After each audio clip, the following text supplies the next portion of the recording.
alihi wa sahbihi wa man walah. Assalamualaikum warahmatullahi wabarakatuh.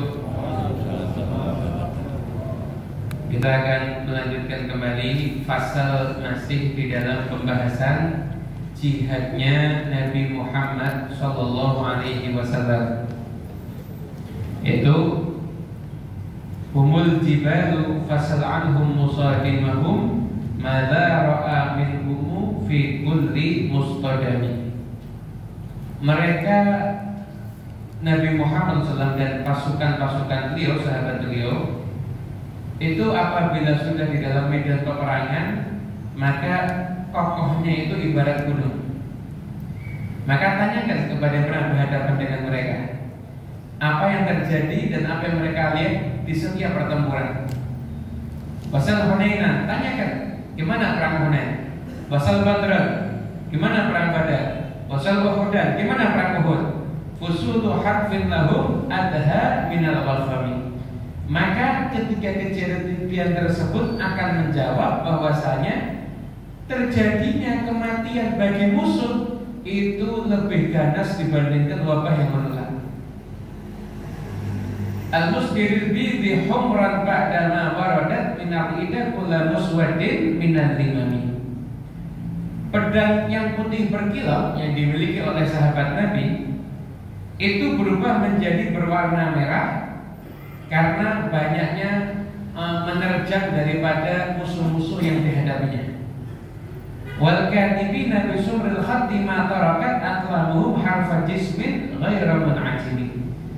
Mereka ibarat menulis khat pada tubuh musuhnya dengan tombak-tombak sehingga tidak ada satupun bagian daripada tubuh musuh yang terlepas daripada tusukan tombak tersebut. Syaqi silahi lahum simatu majizuhum wal wardu yamtazu bisima anisalami. Mereka itu kalau sudah menggunakan senjata, para kesatria itu sahabat Nabi, maka mereka itu berbeda, punya ciri khas. Ibarat bunga mawar itu berbeda dengan pohon salam. Salam itu pohon salam yang jelas bentuknya kan jauh berbeda. Bunga mawar itu tentunya jauh lebih indah. Bunga mawar sama rumput beda apa enggak? Beda jauh. Tuhdi ilaika riyahun nasri nasrahumu fatahsabu zahra fil akmami kullakani. Angin kemenangan mengirimkan kepadamu harumnya kabar gembira daripada tentara tersebut. Maka engkau menyangka di balik kelopak tersebut ada bunga, ternyata di balik adalah para prajurit. Bahwa kabar kemenangan itu semerbak harum membawa wanginya kepada seluruh penjuru. Di situ di dalam kabar kemenangan tersebut ada prajurit-prajurit menggunakan perisai besi, yaitu Nabi Muhammad SAW dan para sahabatnya. Ka'annahum fi tuhuril khairi naturuban min syiddatil hazmi la min syaddatil huzuni. Mereka kalau sudah naik kuda, kokohnya tegarnya itu ibarat pohon-pohon berada di bukit yang tinggi. Mereka sangat kokoh karena kuatnya mental mereka, bukan karena kuatnya ikatan tali belana mereka. Tarat qulubul 'ida min ba'sihim faraqan fama tufarriqu baina bahmi wal qudami. Hati musuh itu menjadi gentar ketakutan karena menyaksikan betapa kuatnya kaum muslimin hingga akhirnya mereka tidak bisa bedakan antara gerombolan anak domba ataupun pasukan kesatria. Terus yang lawan kaum muslim itu sekalipun mungkin sama orang yang lemah itu sudah ketakutan dulu. Apalagi sama yang jagoan. Sama orang lemah itu mereka sudah ketakutan terlebih dahulu. Wa man takun bi Rasulillahi nusratuhu intal qal usdu fi ajamiha najim. Barang siapa yang pertolongannya itu bersumber dari Rasulullah, maka apabila dia bertemu harimau di hutan belantara, niscaya harimau itu akan tunduk dan takluk kepadanya. Wala tara min waliyin ghairu muntasirin bihi wala min aduwin ghairu muntasim. Berkata Nabi Muhammad, engkau tidak akan melihat min waliyin, satu pun di antara kekasih Allah, wali, penolong Nabi Muhammad, kecuali muntasirin, dia pasti akan mendapatkan kemenangan bihi dengan Nabi Muhammad, wala min aduwin ghairu muntasim. Dan kamu juga akan menyaksikan tidak ada satupun musuh yang luput, pasti mereka semuanya dalam kekalahan. Hala ummatahu fi hirzi millatihi kallaythi hala ma'al ashbari fi ajabi. Nabi Muhammad SAW menjaga umatnya dalam benteng kokoh sebagaimana singa menjaga anak-anaknya ditempatkan dalam hutan belantara yang aman. Kam jaddalat kalimatullahi min jadalin fihi wa kam khasama burhanu min khasimin. Seringkali ayat suci Al-Quran menjatuhkan para penantang yang telah berdebat, dan betapa banyak dalil yang kokoh dalam Al-Quran mengalahkan orang-orang yang memusuhi. Kafaka bil ilmi fil ummi mu'jizatan fil jahiliyati wat ta'dibi fil yutubi. Cukuplah mujizat agung Nabi Muhammad adalah beliau itu seorang yang ummi, berada di dalam masa jahiliyah, wat ta'dibi fil yutubi, dan orang yang terdidik padahal beliau terlahir dalam keadaan yatim. Ini terjemahnya kurang lebih seperti itu. Saya rangkum dikit. Ini menceritakan bagaimana kokohnya perjuangan kaum muslimin. Bagaimana kalau mereka itu ketika sudah perangan itu ibarat gunung. Ibarat gunung. Jadi orang itu kalau perang itu kan kalau sudah keadaan kepepet itu jalan paling aman ngapain? Lari, iya kan? Nggak ada sejarahnya umat Nabi Muhammad sahabatnya lari itu nggak pernah. Ya mereka perang. Dihadapi sampai kata sejarah penghabisan. Iwul tiba. Ini kita akan membahas pertama nanti tentang jihad dulu. Yang kedua nanti kan dibahas itu fihim apa? Yang kalimatullah min jadil itu adalah jihad pemikiran. Ya kalau orang lihat hanya ini kan tadi ceritanya perang kok akhirnya kok cerita masalah umi, masalah Nabi Muhammad dalam keadaan ya yatim. Jadi jihad itu ada dua. Ada jihad itu dengan fisik, ada jihad itu dengan pemikiran, jihad bil ilmi.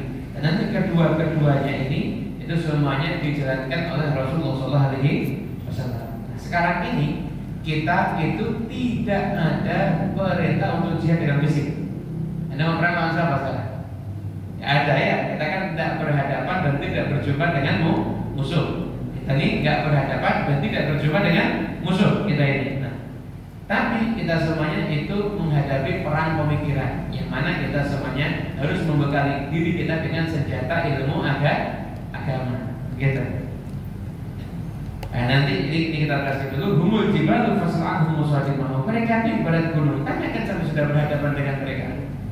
Apa yang mereka lihat di dalam setiap perperangan itu? Gimana lihat umat Islam, sahabat-sahabat Nabi itu, mereka diibaratkan seperti gunung, karena kalau sudah berperang itu tidak ada satupun yang bisa menjadikan mereka itu gentar ataupun takut ataupun mundur, nggak ada. Mereka tetap tegar dan tetap terus menghadapi musuh-musuhnya. Wasal Hunainan, tanyakan itu gimana itu ketika perang Hunain. Wasal Badran, tanyakan ketika perang Badar. Wasal Uhud, dan ketika perang Uhud. Gimana? Itu yang terjadi. Wabah, kematian, penyakit yang paling mematikan itu tidak sebanding dengan apa yang terjadi pada orang-orang kafir ketika berhadapan dengan pasukan kaum muslimin di peperangan tersebut. Dan pertama tadi diceritakan adalah Wasal Hunainan, yaitu perang Hunain. Perang Hunain itu adalah satu perang yang terjadi setelah Fathu Makkah. Kurang lebih ketika itu yang ikut berperang bersama dengan umat Islam ada sekitar 12.000 orang. Banyak jumlahnya.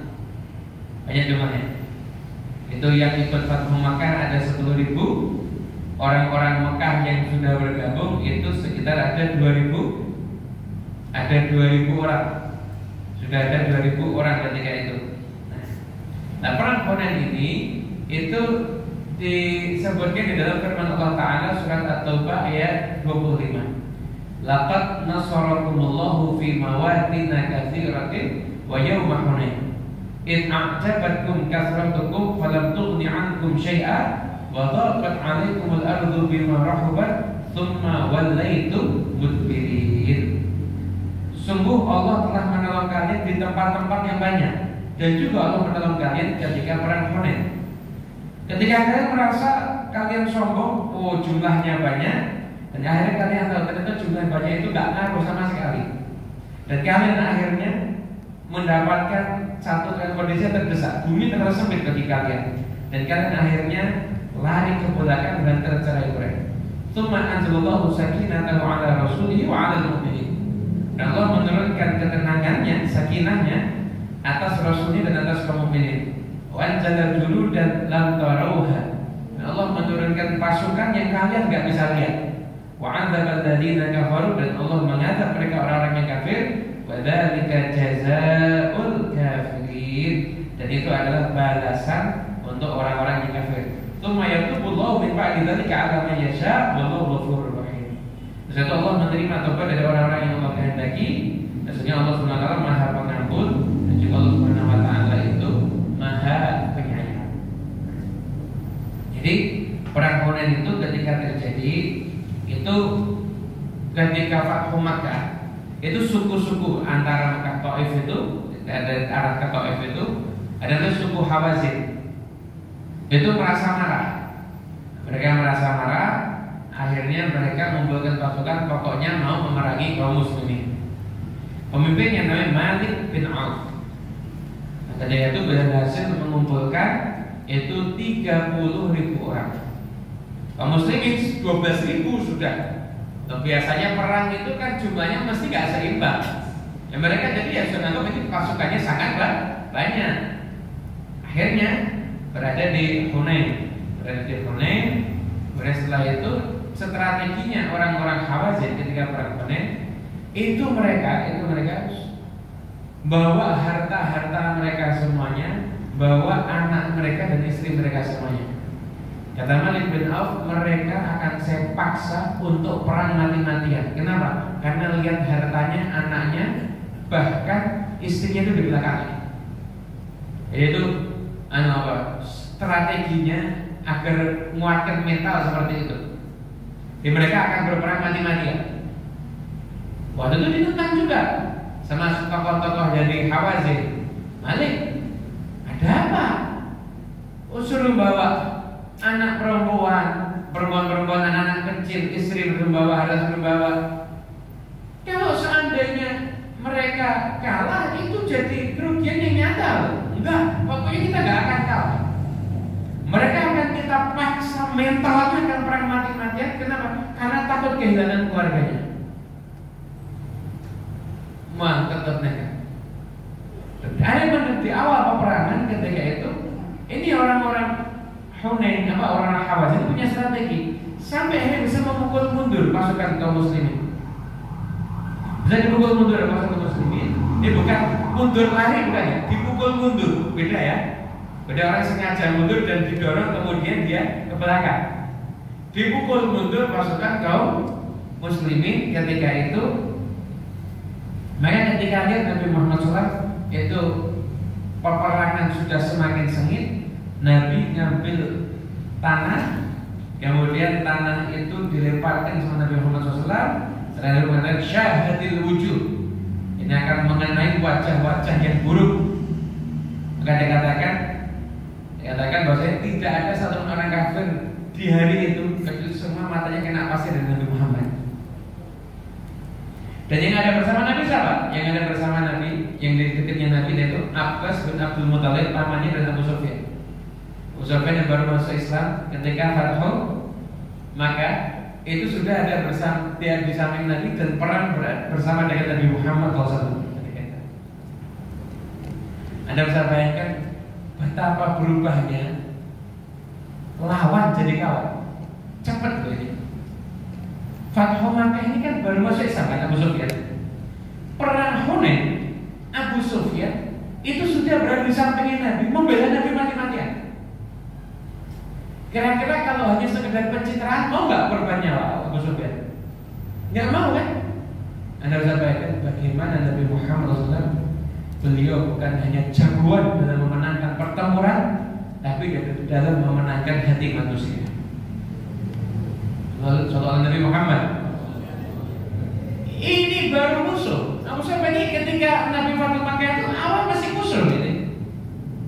Masih siap menghadap Rasulullah ketika itu. Abu Sufyan. Tapi beberapa saat kemudian jadi orang yang membela Rasulullah. Luar biasa. Satu hal yang luar biasa ketika itu. Abu Sufyan ketika Nabi Muhammad SAW itu masuk ke kota Mekah, Abu Sufyan itu kan sama Abbas bin Abdul Muthalib terus akrab memang. Rasulullah menyatakan barang siapa masuk masjid aman, barang siapa masuk rumahnya maka dia akan aman, dan barang siapa masuk ke rumahnya Abu Sufyan maka dia akan aman.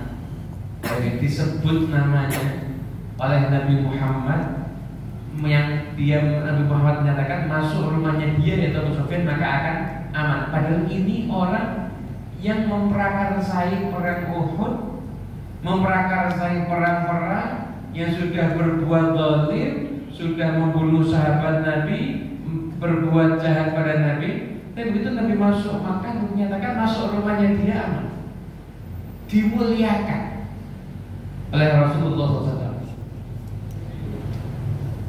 Abu Sufyan ketika dengar itu nanya sama Abbas, yang dimaksud Abu Sufyan siapa ini? Jadi masih nggak pede kalau itu dirinya apa deh? Yang dimaksud Abu Sufyan siapa? Abbas nanya, lah di Mekah ada Abu Sufyan lain kamu? Tidak ada. Ya sudah ya kamu berarti. Masuk rumah saya aman. Kata Abbas, agak dari Muhammad, itu agamanya Muhammad. Itu agamanya Muhammad. Abu Sufyan masuk Islam. Akhirnya masuk Islam. Bahkan masuk Islam jadi cinta sama Nabi. Bahkan itu ada seorang namanya Syaibah. Dan itu masih dalam kondisi-kondisi perang itu namanya Syaibah. Syaibah itu mau nyerang Nabi dari belakang gitu. Mau nyerang Nabi sudah ngayunkan pedangnya ini, lihat cahaya dia kaget. Betul ya? Ngomong ke dia, ya Syekh, betul ini. Dekat sama aku. Dipegang katanya Rasulullah. Allahumma a'idhu minasyaitan. Ya Allah, jadikan dia terlindung daripada setan. Didoakan sama Nabi Muhammad SAW. Kemudian setelah itu Syaibah yang awalnya sebelum Islam, Syaibah itu pernah sumpah begini, demi Allah, seandainya seluruh makhluk di alam ini masuk ke dalam agama Muhammad, saya tidak akan masuk ke agama Muhammad. Jadi saya benci sama Nabi. Mengatakan apa? Nabi lebih saya cintai daripada pendengaranku, penglihatanku, bahkan daripada jiwaku. Berbalik jadi pembela Nabi, bahkan rela mati demi Nabi Muhammad. Bahkan darinya oleh Rasulullah SAW. Anda bayangkan coba, orang kafir datang kepada Nabi niat membunuh Nabi. Apa yang dia dapat? Dipegang dadanya sama Nabi, berubah jadi orang yang cinta sama Nabi. Kita umat Nabi Muhammad datang ke masjid ini, tunjukin cinta kita sama Nabi Muhammad. Insya Allah kita mulai dari sini dirubah kehidupan kita jadi kehidupannya muhibbin, orang-orang yang mencintai Nabi Muhammad SAW. Itu orang Hunain. Jadi kaum muslimin dipukul mundur karena memang strateginya luar biasa orang-orang Hawazin ketika itu. Nah, ketika itu Abbas bin Abdul Muttalib teriak, panggilkan, "Aina ashabu syajarah?" Mana orang-orang yang dibaiat di bawah pohon? "Aina ashabu suratul Baqarah?" Mana orang-orang yang dimaksud dalam surat Al-Baqarah? Diteriakin sama Abbas, itu suaranya keras. Maka setiap orang yang itu dengar suaranya Abbas, yang awalnya itu sudah dipukul mundur, berbalik, bahkan menjadi seperti mendapatkan energi ekstra, lawan musuh sampai musuhnya akhirnya kalah semuanya. Itu terjadi ketika perang. Di musuh yang sempat mukul mundur tidak senang. Begitu lihat, Anda bisa bayangkan seorang mungkin pasukan lihat lawannya udah mundur, tiba-tiba hanya karena suara bisa berbalik, bahkan punya energi ekstra yang sebelumnya mungkin tidak muncul energi itu menjadi muncul, bahkan mengalahkan. Itu terjadi ketika orang Hunain. Kemudian juga ketika perang Badar. Perang Badar ini singkat cerita aja, dan semua kita sudah tahu. Rasul itu keluar mau menghadang kafilahnya Abu Sufyan, kafilah dagang, bukan mau perang. Ini peralatan seadanya. Peralatan seadanya ketika itu. Keluar Nabi Muhammad mau menghadang Abu Sufyan. Abu Sufyan dengar. Abu Sufyan putar jalan, nyuruh orang ke Mekah kasih tahu Muhammad menghadang kita. Orang Mekah siap-siap perang. Orang Mekah siap-siap perang. Nah, ketika itu akhirnya Nabi Muhammad sudah sampai di Badar. Orang Mekah sudah datang, kata Abu Sufyan, jadi saya sudah selamat kok. Enggak ada, sudah siap perang ini. Akhirnya Rasulullah juga, gimana ini? Ini perang apa enggak ini? Maka ketika itu Miqdad bin Aswad mengatakan, ya Rasulullah, La naqulu kama qalat Bani Israil idhab anta wa rabbuka faqatila inna hahuna qa'idun. Kita enggak akan seperti Bani Israil yang mengatakan kepada Nabi Musa, silakan kamu pergi, kamu dan Tuhanmu berperang, kita akan nunggu di sini. Enggak. Tapi kita akan mengatakan idhab anta wa nahnu ma'aka nuqatil an yaminik wa shimalik. Kita berangkat, saya akan perang, saya akan ada di kananmu dan saya akan ada di kirimu. Bahkan saya wallahi law khatta bina dhahdaha hadzal bahr la khatnahu ma'ak. Kalau kamu ngajak kita menembus lautan, kita akan tembus lautan itu bersama dengan kamu. Atau kalimat-kalimat yang begitu seperti itu langsung menembus Muhammad. Malam hari itu Rasulullah SAW itu doa. Rasulullah SAW itu doa angkat tangan sampai lidahnya itu jatuh. Sampai lidahnya itu jatuh. Sampai dari doa yang pertama Sayyidina Abu Bakar, ya Rasulullah, Allah tidak akan menyia-nyiakan engkau. Allah pasti akan memberi janjinya. Dan ada doanya, ya Allah, kalau sampai pasukan ini kalah, ya Allah, tidak ada yang lebih menyembah kau di muka bumi ini, ya Allah. Dan seperti itu doanya Nabi Muhammad. Ketika sudah mulai peperangan, Nabi Muhammad SAW lihat, ini kita mana? Malaikat Jibril turun. Malaikat Jibril turun membawa pasukan. Kemudian kita pernah mengkaji dari beberapa tarikh, itu ketika perang Badar itu memang ada beberapa sahabat yang menyaksikan kejadian yang aneh. Itu jadi dia berhadapan sama musuh, belum sempat mukul, musuhnya udah jatuh duluan, diduri sama malaikat ternyata. Diduri orang para malaikat. Nah, ketika mau perang Badar itu, maka ketika itu mereka minta mubaros itu jadi perang duel 1 lawan 1 dulu. Maju orang-orang kafir Quraisy yang sombong-sombong. Ada Utbah bin Rabi'ah itu maju, ada Syaibah, ada Walid bin Utbah maju. Ketika maju nyuruh sahabat Ansor menghadapi mereka. Kata orang kafir, saya tidak mau. Saya minta yang dari kaum kami yang setara dengan kami. Jadi misikan kami ke orang Ansor. Tadi itu orang kafir udah. Orang Ansor kita tidak mau. Tapi Muhammad itu ya udah. Kirim ke Ubaidah bin Haris, Hamzah bin Abdul Muthalib, Sayyidina Ali bin Abi Thalib, jagoan semuanya. Hamzah dan Sayyidina Ali sebentar sudah keok musuhnya, pergi ke alam kubur sudah. Ubaidah bin Haris sama Utbah itu duelnya mungkin imbang. Nomor 1 Hamzah bantu Ubaidah dan akhirnya Utbah pun akhirnya juga menyusul, mati juga. Akhirnya ketika itu terjadilah peperangan, dan ketika itu pasukan kaum muslimin itu mendapatkan kemenangan di peperangan Badar. Itu juga nampak kecerdasan Rasulullah SAW ketika ada mata-mata yang ketangkap itu. Jumlahnya kalian berapa? Bingung tanya jumlah, kita nggak pakai gitu. Terus nanya, ya udah gini aja. Sekali makan nyembelih unta berapa? Nyembelih unta 10, ya udah berarti jumlahnya kalian 1000. Bener 10 ternyata. Tapi saya ngukur, unta 1 itu bisa untuk makan 100 orang. Berarti kalau untanya 1 berarti untuk makan berapa orang? 1000 orang. Sekali makan. Itu bisa diukur sama Rasulullah SAW. Nah, ketika itu orang-orang kafir pulang dari perang Badar, mereka ketemu dengan Abu Sufyan. Sedih mereka gimana ini kita kalah. Udah, hasil dagang kita itu sekarang kita akan gunakan untuk kita semuanya mengalahkan Muhammad di pertempuran yang akan datang. Semuanya mereka mengerahkan pasukan luar biasa, menyiapkan sampai akhirnya datanglah saatnya perang Uhud. Ketika itu Rasulullah SAW itu sudah ngasih syarat, gini aja, kita ini tinggal ada di Madinah. Nah, kalau mereka berusaha masuk, baru kita perangi. Ketika itu sebagian yang ada di situ itu minta enggak, kita keluar, kita hadapi mereka, kita perang, dipaksa terus di rumah. Itu kan hari Jumat, hari sholat, selesai sholat, masuk ke rumah, keluar pakai pasukan perang. Baru ketika mau pakai pasukan perang, yang maksa sama. Ya Rasulullah, nggak usah, kita tunggu di sini aja, tidak apa-apa. Ini kita takutnya maksa nanti kita. Seorang Nabi sudah pakai pakaian perangnya, dia sudah pasti harus perang. Maju, kemudian peperangan, jadi tinggal di masjid Abdul bin Maktum. suruh untuk bagian menjadi imam karena mazur. Untuk imam itu secara zahir nggak ngelihat.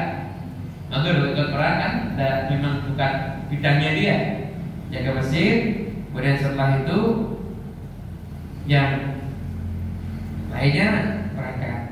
Sampai mereka itu ada di hadapan Rasulullah, orang kafir. Sisi kanan itu ada Khalid bin Walid, sisi kiri ada Ikrimah bin Abu Jahal. Ini dua orang perang sama Nabi, memerangi Nabi. Tapi dua-duanya masuk Islam akhirnya. Khalid bin Walid di sisi kanan, Ikrimah itu ada di sisi kiri.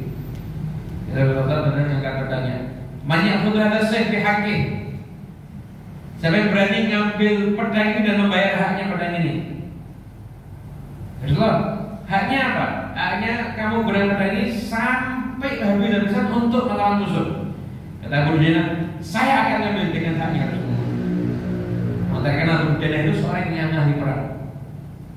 Pada saat itu diambil, kemudian dia pakai imamah warna merah. Warna merah. Orang-orang itu saya, wah Abu Dujana kalau sudah pakai imam ini, imamah kematian ini. Imam dia perang sampai dia mati, atau di hadapannya mati semuanya.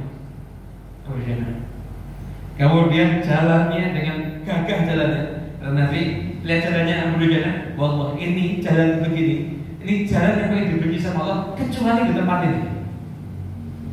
Ini jalan begini nih, jalan sama begini. Ini Allah benci. Tapi kalau saat ini ya sombong, tidak apa. Jadi Anda lihat betapa Islam itu ngatur itu sangat profesional gitu loh. Ada saatnya kita tuh bersikap lemah lembut, iya. Ruhamau bainahum. Sama orang musyrik ya kita lemah lembut. Sama orang kafir tunjukkan ketegasan kamu dong. Tunjukkan kewibawaan kamu, asyiddah adalah kufar. Tunjukkan. Abu Dujana jalannya sombong. Kata tadi ini jalan dibenci Allah kecuali sekarang. Tidak apa-apa. Kenapa? Karena yang dihadapi orang kafir. Akhirnya dikatakan itu Abu Dujana katanya itu tidak berhadapan dengan orang kecuali dihadapi dia pas langsung mati. Ngambil pedangnya Nabi ini dan membayar haknya. Benar. Dihadapannya dihabisi semuanya. Sampai akhirnya ketika itu Hamzah juga luar biasa. Hindun yang bencinya Hamzah luar biasa itu sudah nabur bana, ayo memotivasi orang kafir Quraisy. Tapi ternyata kalah. Perang itu awal mereka terpukul mundur, cuma Hamzah itu sudah diinjak. Sehingga cerita akhirnya pasukan panah yang ditugasin sama Nabi 50 orang gak turun, ngeyel turun. Akhirnya Khalid bin Walid dari belakang menyerang, terjadilah ketika perang Uhud, itu kaum muslimin dikeroyok, dan akhirnya Sayyidina Hamzah itu meninggal dunia ketika itu. Tapi tetap dikatakan kaum muslimin ketika itu mereka ada orang yang mentalnya kuat. Bahkan setelah mereka pulang ketika perang Uhud, perang setelah kalah, itu besoknya mereka balik lagi. Dan saya namanya Ghazwatul Hamra al-Asad. Dan kan ada kabar orang-orang kafir katanya menyerang lagi. Itu kaum muslimin dari Rasulullah menyerang. Besok kita akan keluar lagi dan siapapun yang ikut dengan kita ketika perang Uhud wajib ikut bersama kita ke Uhud. Tidak ada satupun sahabat yang nggak datang. Mereka datang, ada yang kakinya patah tetap berangkat, ada yang badannya sekujur tetap berangkat, semua berangkat, nggak ada yang kelewatan. Sampai di sana, Rasulullah Al-Asad dengan gagah berani untuk musuh. Ternyata orang-orang kafir nggak jadi dah, itu sejarah. Jadi mereka kan itu berdarah-darah ini, siap perang lagi. Kita sampai umul jibalu fasal anhum musawwir. Mereka adalah gunung-gunung yang kokohnya luar biasa. Itu ada peperangan yang terjadi dalam kaum muslim. Sebenarnya ada banyak peperangan yang luar biasa. Namun itu tadi kisah-kisah yang bisa kita bawakan. Kemudian saya itu nanti ini bahasa saya ya, yang tadi sudah kita terjemahkan, yang pedang kilat sudah menjadi merah. Setelah itu menuliskan khod dan lain sebagainya tadi sudah kita jelaskan. Kemudian katakan mereka itu kaum muslimin ka'annahum fi dhuhuril khairi naqturuban min syiddatil hasmi la min syiddatil huzuni. Mereka kaum muslim itu sudah di atas kuda, natu rubat. Mereka itu kokohnya pada gunung yang tinggi. Mensyiddatil hazmi. Kenapa kokoh? Mereka kokoh karena mereka itu punya mental yang sangat kuat. Bukan karena perangannya bagus. Katakan, kenapa kok mereka ini bisa gak serang? Sedangkan mereka itu kalau perang pilihannya dua-duanya bagus. Menang atau mati syahid. Menang atau mati syahid. Pilihannya semuanya itu kebaikan. Qul hal yatarabasuna bina illa ihdal husnayain. Jadi mereka itu kalau itu pasti dalam satu di antara dua kebaikan. Kalau tidak menang, yang mereka itu bisa mati syahid. Kemudian setelah itu, waman takut bi Rasulillah nusratu intal qadusdu fi ajamiha najimi. Barang siapa pertolongan dari Rasulullah SAW, sekalipun yang dihadapi itu macam, maka itu semuanya akan menjadi enteng, akan menjadi tunduk dan patuh. Sekalipun yang dihadapi itu macam. Waman takut bi Rasulillah nusratuhu. Barang siapa yang nusrah pertolongannya bersumber dari Nabi Muhammad SAW. Oke, kalau kita lihat sejarah sahabat itu kalau sudah niatnya itu tolong Nabi Muhammad, mereka itu dikorbankan semuanya, bahkan nyawa mereka sekalipun itu siap mereka korbankan. Dan ini bukan termasuk yang hanya yang laki-laki, bahkan yang perempuan juga. Ada seorang perempuan namanya Nusaibah, itu pernah ikut perang.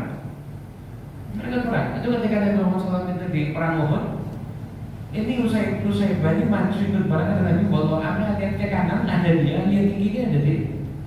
Ini bisa bayangkan betapa ganasnya itu perempuan berperang untuk membela Nabi Muhammad SAW. Betapa ganasnya itu mereka berperang untuk membela Rasulullah SAW. Bahkan terus seperti itu. Bahkan untuk yang ditawar-tawar sekali itu juga sama. Kekokohan hati para sahabat itu menggoncangkan hatinya orang-orang kafir. Pernah ada orang kafir yang masuk Islam ketika menyaksikan seorang sahabat. Sahabat ini dijebak, lalu dijual sama orang kafir Quraisy. Ketika itu Abu Sufyan belum masuk Islam. Abu Sufyan lihat orang yang dijebak ini mau dihukum nanti di depan orang banyak, disiksa, dimutilasi. Mezed ibn Datina. Ibn Datina ini sudah dimutilasi, sudah berdarah-darah, sudah nggak sadar. Abu Sufyan datang. Zed, saya tanya kepada Allah, sekarang ini kamu saya kembalikan ke keluarga kamu, duduk sama keluarga kamu, tapi Muhammad bawa ke sini, kita akan eksekusi, kita akan hukum mati Muhammad. Gimana menurut kamu? Maka kata Zaid ibn Datina, ini udah gak sadar, lu dengar nama kekasih Nabi Muhammad disebut. Zaid ibn Datina langsung sadar, bahkan menjawab, demi Allah, jangankan aku kau pulangkan gantinya Nabi Muhammad. Kalau seandainya aku kau pulangkan dan sebagai gantinya Nabi Muhammad di rumahnya bersama istrinya, keluarganya tertusuk duri, demi Allah aku rela mati demi satu duri yang menusuk Nabi Muhammad. Maka ketika itu Rasulullah mengatakan, ma ra'aitu ahadan yuhibbu ahadan kama yuhibbu ashabu Muhammadin Muhammadan. Demi Allah, saya tidak pernah lihat orang mencintai orang lain seperti sahabatnya Muhammad mencintai Muhammad. Ini kalau kita renungkan dalam kehidupan kita, sahabat Nabi Muhammad rela mati demi satu duri yang menusuk Nabi Muhammad. Sekarang tanyakan pada diri kita masing-masing, perbuatan kita sehari-hari itu Nabi Muhammad tahu apa enggak? Tahu, pasti. Kemudian kalau kita berbuat yang buruk, Nabi Muhammad tahu apa enggak? Sakit apa enggak? Kalau sahabat rela mati demi satu duri yang menusuk kakinya Nabi Muhammad, maka berapa duri yang kita kirimkan setiap hari yang menusuk hati Nabi Muhammad? Karena perbuatan kita. karena kita akan nyambung tali silaturahmi, karena kita ribut antara kaum muslimin, karena kita nggak lagi menghiraukan sunnahnya Nabi Muhammad, karena kita nggak lagi baca Al-Quran, karena kita udah nggak lagi peduli anak-anak kita tutup aurat apa enggak, kita nggak lagi peduli dengan ajaran Nabi, istri kita keluar pakai parfum yang dicium oleh banyak orang. Berapa dulu yang kita kirimkan setiap hari yang menusuk hati Nabi Muhammad. Renungkan itu semuanya. Jangan sampai kita ini Nabi Muhammad berjuang untuk demi kebaikan kita dunia akhirat, kita nyenangkan Nabi Muhammad belum bisa, tapi kita sudah berulang kali membuat sedih hatinya Nabi Muhammad SAW.